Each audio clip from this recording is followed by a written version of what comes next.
Summer வந்தாச்சு. What's your plan for this holiday? எங்க கிட்ட விட்டுருங்க, நாங்க பாத்துக்கிறோம். GT Holidays.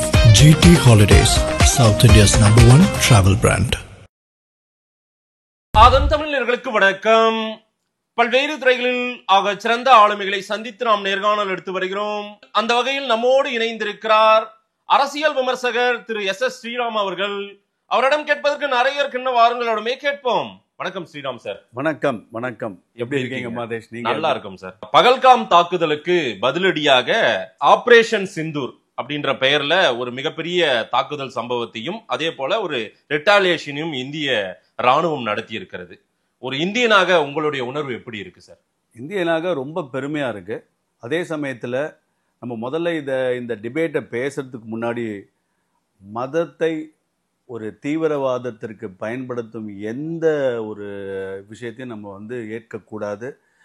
அது நம்ம திருப்ப தீவிரவாதத்திற்கு எந்த மதமும் இல்லைன்றதை நம்ம ரொம்ப ரொம்ப கிளியரா சொல்லலாம். அவர்கள் மனித குலத்திற்கு எதிரானவர்கள். எந்த மதத்திற்கோ இல்ல மதத்தின் பெயரை வைத்து செய்பவர்களை நாம் ஏற்கக்கூடாது. அது என்னுடைய முதல் பாயிண்ட். நிச்சயமா இது கடந்த முறை நம்ம பல காலமாக பாகிஸ்தான் நம்மளை எப்படியாவது ஒரு இதில் நம்மளை தாக்கி கொண்டு தான் இருக்கிறது. நம்ம அரசியல் செய்யவில்லை. ஆனால் அந்த யூபிஏ அரசாங்கம் போது கிட்டத்தட்ட பல உயிர்கள், இந்திய உயிர்கள், எத்தனையோ பேர் உயிர் வந்திருக்காங்க. நீங்கள் மும்பை அட்டாக்கு தெரியும். அந்த 10 வருஷத்தில் பாம்பிங்கில் எவ்வளவோ இந்திய உயிர்கள் போயிருக்கு. இன்னைக்கு ஒரு இந்திய உயிரையும் பிரதமர் முக்கியமாக நினைக்கிறார். அதற்கு அக்கௌண்டபிலிட்டி, அதற்கு யார் பொறுப்பேற்க வேண்டும் என்பதை உலகத்திற்கு இன்னைக்கு காட்டியிருக்காருன்னு சொன்னா பெஹல்காம் இது ஒரு மிகப்பெரிய ஒரு எச்சரிக்கை. இந்திய மக்களை யாரானும் தொடுவீர்கள் என்றால் அவர்களுக்கான பாடத்தை புகட்டப்படும். நீங்க இந்த அட்டாக்கையும் பாருங்க, ரொம்ப துல்லியமா பாகிஸ்தான்ல இருக்கக்கூடிய அப்பாவி மக்களையோ இல்ல பாகிஸ்தானுடைய இராணுவத்தையோ இல்ல இராணுவத்தின் எந்த பொருட்களையோ எதையும் சேதப்படுத்தாமல் தீவிரவாதிகள் இருக்கும் 9 இடத்தை மட்டும் துல்லியமாக தாக்கி அவர்களை அடித்து நொறுக்கியிருக்கிறார்கள். இதை செய்யறதுக்கு 15 நாள் ஏன் ஆச்சுன்னா, ஆப்வியஸா ஒரு கண்ட்ரி பத்தி சொல்ற போது அவங்க டைம் எடுக்கிறாங்களா, ஆக்ஷன் பண்றாங்களா, அதை பார்க்கறதுக்கான டைம் கொடுக்கப்பட்டது. நிச்சயமாக மீண்டும் பல தாக்குதல்கள் வரும் என்பதை நம் முன்னறிந்து அந்த தீவிரவாத தாக்குதலை நம் நாட்டை காப்பாற்ற வேண்டும் என்ற ஒரு விஷயத்துக்காக தான் அஜித் தோவல் அவர்களுடைய மேற்பார்வையில் துல்லியமாக 9 இடத்தை அடித்து நொறுக்கிறது. இது ஒரு இந்தியனும் பெருமைப்பட வேண்டும், ஒரு இந்தியரும் இதை வரவேற்க வேண்டும் என்பது என்னுடைய தீவிரமான பார்வை. டூரிஸ்ட் பீப்புளை அட்டாக் பண்றாங்க. அவங்க ஒரு சுற்றுலா போனவர்களை அட்டாக் பண்ண வேண்டிய தேவை ஏன் எழுந்ததா நீங்க பார்க்கறீங்க? அவங்களுடைய நோக்கம் இந்த பகல்காம் அட்டாக் எதற்காக நடந்ததா நீங்க உணர்றீங்க? கொஞ்சம் பின்னோக்கி போனாலும் இதையும் இப்ப பேச வேண்டிய கட்டாயம். நிச்சயமாக. ஏன்னா ஜம்மு காஷ்மீர்ல நார்மல்சி திரும்பி விட்டது. அதாவது இயற்கையாக அந்த மாநிலத்தில் ஒரு அமைதி திரும்ப வரக்கூடாது. அந்த அமைதியை வர வைக்க கூடாது. அந்த அமைதி வந்தால் இந்த மாதிரி சுற்றுலா ஆட்கள் வரமாட்டார்கள். அங்கே பொருளாதாரம் மேல வராது. அங்க வெளியாட்கள் அங்க முதலீடு செய்ய முடியாது என்ற பல விஷயம் இருக்கலாம். காஷ்மீரை பொறுத்த வரைக்கும் அதை ஒரு நெருப்பு கோழியாகவே வைத்திருக்க வேண்டும் என்பது பாகிஸ்தானின் ஒரு எனக்கு 2 கண்ணு போனாலும் இந்தியாவுக்கு 1 கண்ணு போகணும். இன்னைக்கு இல்லாத பிரச்சனைகள் இல்லை. அந்த ஊர்ல மக்களுக்கு சாப்பாடு இல்லை, மக்களுக்கு பெட்ரோலோ டீசலோ, இன்னைக்கு கஷ்டப்படும் அந்த மக்களின் முன்னேற்றத்திற்கு அந்த பாகிஸ்தானோ அந்த பாகிஸ்தான் ராணுவமோ தங்கள் டைமை செலவழிக்காம இந்தியா நார்மலாக வரக்கூடாது, காஷ்மீர் அமைதியாக இருக்கக்கூடாது. இதுதான் அவங்களோடது. இன்னைக்கு பாருங்க, இன்னைக்கு இப்பதான் மெல்லமா அந்த காஷ்மீர் மக்கள் அந்த பொருளாதாரத்திலிருந்து ரெக்கார்ட் 16 மில்லியன் டூரிஸ்ட் போன வருஷம் வந்திருக்காங்க. ஸோ அதனால அந்த டூரிசம் பேஸ் பண்ணி தான், சுற்றுலாவை பேஸ் பண்ணி தான் அந்த மாநில மக்களின் வருவாய் இருக்கிறது. அது எல்லாத்தையும் சீர்குலைக்க வேண்டும். அதுவும் கரெக்டா பாருங்க, இது ஆனுவல் ஹாலிடேஸ் வரும். இப்ப சம்மர் ஹாலிடேஸ் ஒரு விதத்தில் இது கொஞ்சம் ஏர்லியாக இந்த துரதிருஷ்டமான விஷயம் இவர்கள் செய்வதை நம்ம மனம் ரொம்ப கஷ்டப்பட்டாலும் ஒரு விதத்துல அதோட பாசிட்டிவ் சைடை பாருங்க. இன்னும் மேக்சிமம் டூரிஸ்ட்லாம் அங்க போயிருந்தா எத்தனையோ உயிர்கள் நம்ம இழந்திருப்போம். அதனால இந்த காஷ்மீரை பொறுத்த வரைக்கும் இந்த தீவிரவாதிகள் குறிப்பாக பாகிஸ்தானியர்கள் அது நிலைமை நார்மலாக இருக்கக்கூடாது என்பதுதான் அவர்களுடைய நோக்கம். இந்த ஆபரேஷன் சிந்தூர் அப்படின்றத நள்ளிரவு நேரத்தில் ஒரு 25 நிமிடத்தில் நடத்தி முடித்திருக்காங்க. அதுவும் கரெக்டா குறிவைக்கப்பட்டது என்னவோ அந்த தீவிரவாதிகள் முகாம் அவங்களுடைய கேம்பை மட்டும் குறி வச்சிருக்காங்க. இது என்ன மாதிரி ஒரு திட்டமா இத்தனை நாள் யோசிச்சு இதை பண்ணியிருக்கிறதா நீங்க பார்க்கறீங்க? நிச்சயமா நமக்கும் டீப் ஸ்டேட்ஸ் இருக்குங்க, நமக்கும் ஆட்கள் இருப்பாங்க, நமக்கும் அதுக்கான அங்க பாகிஸ்தானை இது ரெண்டு வீட்டு சண்டை இல்லைங்க. நம்ம போய் சடனா வீட்டுக்குள்ள போய் அடிக்கிறது அது இல்லை. ஒரு நாட்டுடைய பிரச்சனை. ஒரு நாடு, ஒரு தவறான வார்த்தை எனக்கு தெரியல அதுக்கான வார்த்தை, முரண் கெட்டு இல்ல ஒரு வெறித்தனமான ஒரு நாடு, அதோட நடத்தையை நம்ம அந்த நாட்டு மக்களை நம்ம பிளேம் பண்ண முடியாது. அந்த நாட்டு மக்கள் அமைதியை விரும்பக்கூடியவர்கள் இருப்பார்கள். அங்க இருக்கக்கூடிய அந்த நாட்டை ஆளுகின்றவர்கள், அந்த நாட்டை ஆளக்கூடியவர்களுடைய இந்த ராடிக்கல்ஸ் சொல்லுவாங்க இல்லையா, மிக தீவிரவாதிகளாக இருப்பவர்கள், அவர்களெல்லாம் செய்வதற்காக நாம் அவர்களை மட்டும்தான் தண்டிக்க வேண்டும் என்பது ஃபர்ஸ்ட் பாயிண்ட். அதே மாதிரி எந்த ஒரு ஹாஸ்பிட்டல்ஸையோ எந்த ஒரு சிவிலியன்ஸையோ தாக்க கூடாது என்பது இது யூஎன் சாப்டர்ல நமக்கான உரிமை இருக்கிறது. நம் நாட்டை பாதுகாத்து கொள்ள, நம் நாட்டின் மேல் ஏதேனும் ஒரு தவறுகள் நடந்தால் அதை நாம் திருப்பி தாக்குவதற்கான உரிமையும் நம்ம பெற்றிருக்கோம்.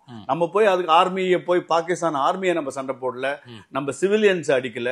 எதை நாம் செய்ய வேண்டுமோ அதை நம்ம செஞ்சிருக்கோம். அதற்கு இதுல 90% பிளானிங் தாங்க, வெறும் 10% தான் எக்ஸிகியூஷன். இதுல டைரக்டா போய் எக்ஸிக்யூட் எரர் அண்ட் மெத்தட்ல இது பண்ண முடியாது. நான் இந்த பில்டிங் நினைச்சேன், நான் அந்த பில்டிங் நினைச்சேன், ஒன்னும் பண்ண முடியாது. சோ நிச்சயம் அதற்காக தான் இது ஒரு பாராட்டுக்குரியான விஷயம். அதான் பக்கா ஸ்கெட்ச் போட்டா மட்டும்தான் இத செய்ய முடியும். எதை பண்ண முடியுமோ அதை பண்ணிருக்காங்க. அதற்கு 90% அதற்கான வேலையை அவர்கள் இந்த 10 நாள் 15 நாள்ல செஞ்சிருக்காங்க. அதாவது அவங்க வச்ச எய்ம் மட்டும் தான் நடந்தது. எய்ம் மட்டும் தான் குறி தவறல. பிரிசிஷனா அடிச்சிருக்காங்க. நம்ம அடிச்சிட்டு நம்மளுடைய என்டையர் டீம் நம்ம திருப்பி வந்தாச்சு. நமக்கு எந்த கேஷுவாலிட்டியும் கிடையாது. பாகிஸ்தான் சைடு கேஷுவாலிட்டிஸ் இருக்கு. அதனால 90% நம்ம பக்கமும் ஒரு 2-3 கேஷுவாலிட்டிஸ் இருக்குன்ற மாதிரி இது வரைக்கும் ரிப்போர்ட்ஸ் கிளியரா வந்தது. போனவங்க எல்லாம் திரும்பி கிளியரா வந்தாச்சுன்றது ஆல்ரெடி ஆபீஷியல் ரிப்போர்ட். அந்த பக்கம் பாகிஸ்தான் தரப்புல இன்று காலையில சொல்றாங்க, நாங்க 2 இந்திய விமானங்களையும் நாங்க தகர்த்திருக்கோன்றாங்க. எங்க கார்கில் போர்ல சொந்த ஆர்மி வாங்கிக்காத ஒரு நாடுங்க அது. தங்கள் நாட்டுக்காக உயிரை விட்ட ராணுவ வீரர்களை கூட கார்கில் போர்ல இந்திய ராணுவம் அவர்களுடைய சடலத்தை எல்லாம் நன்றாக வைத்து திருப்பி கொடுத்தா கூட எடுத்துக்காத ஒரு கண்ட்ரிங்க அது. அதுகிட்ட நீங்க உண்மையை எதிர்பார்க்கலாமா? இப்ப கூட தங்களுடைய மக்களை வெளிநாட்டிலிருந்து திருப்பி, இந்தியால இருந்தே சொல்றேன், குறிப்பாக நம் நாட்டிலிருந்து திருப்பி அனுப்பினால் நாங்கள் ஏற்றுக்கொள்ள மாட்டோம் என்ற ஒரு நாடு நீங்க எங்கேயாவது பார்த்திருப்பீங்களா? அவங்க சொல்றதெல்லாம் அப்சல்யூட் ஹம்பக்குங்க. நம் நாட்டோடைய நம் டிஃபென்ஸோ நம்ம ஆர்மி என்ன ரிப்போர்ட் சொல்லுதோ அந்த ரிப்போர்ட்டை நிச்சயமாக நாம் ஏற்றுக்கொள்ள வேண்டும். அதுதான் நம்ம உண்மையை தான் நம்ம ஆர்மி நமக்கு சொல்லுவார்கள், நம்மை ஆளக்கூடியவர்கள் சொல்லுவார் என்ற நம்பிக்கை நமக்கு இருக்கணும். கொலாப்ஸ் ஆன ஒரு கவர்மெண்ட் அங்க ரன் ஆயிட்டு இருக்குது. பாகிஸ்தானே அங்க பெரிய அளவுக்கு பொருளாதார வீழ்ச்சி. 250 ரூபா 300 ரூபா 1 லிட்டர் பால் வாங்குறாங்களாம். பெட்ரோல் கிடைக்கிறதுல பெரிய சிக்கல் இருக்குது. அப்புறம் இருக்கும்போது எந்த தைரியத்துல இவங்க இந்தியா கூட சண்டை போடுறாங்க? எப்படி இதை ஃபேஸ் பண்ணணும்ன்ற ஒரு இதுவே இல்லை அவங்களுக்கு. அந்த எண்ணப்பாடே இல்லாமல் எந்த தைரியம் அவங்களுக்கு? ஏதாவது பின்னணி இருக்கா? ஒரு வேலை யாராவது வேறு சில நாடுகள் அவங்களுக்கு பக்கபலமா அது இருக்கா? நிச்சயமாக அவர்களுக்கு துருக்கி அவர்களுக்கு ஒரு பக்கபலமாக நிச்சயமாக இருக்கிறது. இன்ஃபேக்ட் நீங்க ஆச்சரியப்படணும்னா தலிபான்ஸே பாகிஸ்தானை ஏற்றுக்கொள்ளவில்லை. தலிபான் இந்த விஷயத்துல இந்தியா பக்கம் நிற்கிறது. அவர்கள் செய்தது தவறு என்று ஒரு கண்டன அறிக்கையை விட்டுருக்காங்க. இவர்களுடைய அதான் சொல்றேனே, இவர்களுடைய எண்ணமே என்னுடைய நாடு நாசமா போனாலும் பரவாயில்லை, இந்தியாவை நான் சேதப்படுத்துவேன். இதுவான எந்த மாதிரி ஒரு எண்ணம்னே எனக்கு தெரியல. நிச்சயமாக அவர்களுக்கு பல இந்தியாவின் வளர்ச்சியையும் இந்தியாவின் உலக நாடுகளில் இருக்கக்கூடிய முக்கியத்தையும் பிடிக்காத நாடுகள் பின்புறமாக அவர்களுக்கு உதவலாம் என்பதில் மாற்று கருத்து இல்லை. ஆனால் அவர்கள் எவ்வளவுக்களோ இந்தியாவை தாக்க முற்போக்கிறார்களோ அவ்வளவுக்களோ அவங்க திருப்பி இந்த வாட்டி அடி வாங்க போறாங்கன்றது மாற்று கருத்து இல்லை. இந்தியா ஃபுல் ப்ரிப்பேர்டா இருக்காங்க. அவங்க இந்த வாரம் எஸ்கலேட் பண்ணணும்னு நினைச்சாங்கன்னா அன்பார்ச்சுனேட்லி அவங்க இழப்பை சந்திப்பக்கூடியது மாற்று கருத்தே இல்லை. இப்போது வச்சுட்டு இனிமேலும் திருப்பி இந்தியாவை சீண்டுவார்கள். இது ஒரு விஷயத்துல பாகிஸ்தானுக்கு மட்டும் இல்லைங்க.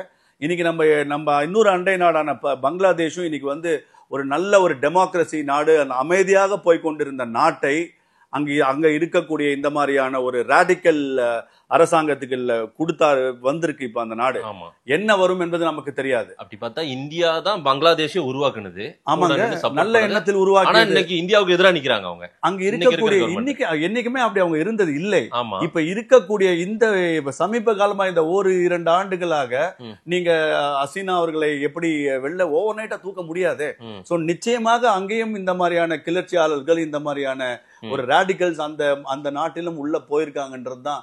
இங்க சிறுபான்மையர்கள்னாலே இந்தியால வந்து ஒரே ஒரு குறிப்பிட்ட மதம் தான் நினைச்சுக்கிறாங்க. ம்.